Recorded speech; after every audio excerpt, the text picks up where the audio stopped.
Bro, என்ன யோசனையில வரீங்க? அது ஒண்ணும் இல்ல ப்ரோ. இந்த புதுசா ஜிம் ஓபன் பண்றேன்னு சொன்னேன்ல, ஆமா. அதுக்கு பேர் என்ன வைக்கலாம் தான் யோசிச்சுக்கிட்டு இருக்கேன். அவ்வளவுதானே ப்ரோ. சூப்பரா ஒரு பேர் சொல்றேன் பாருங்க. என்ன? சிக்ஸ் பேக் சங்கம் ஜிம். எப்படி? என்ன சிரிக்கிற அபி? இந்த பேர் நல்லா தானே இருக்கு. ப்ரோ, வேற ஒன்னு சொல்லட்டுமா?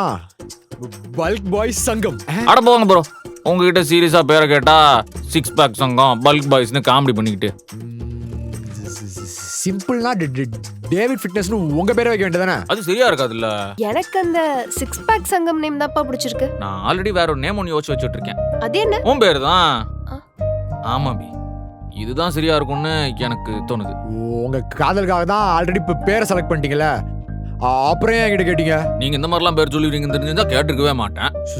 சும்மா கேட்க கூட எனக்கு தகுதி இல்லையா ப்ரோ? அது இருக்கா இல்லையான்றது இந்நேரம் உங்களுக்கே தெரிஞ்சிருக்கும்.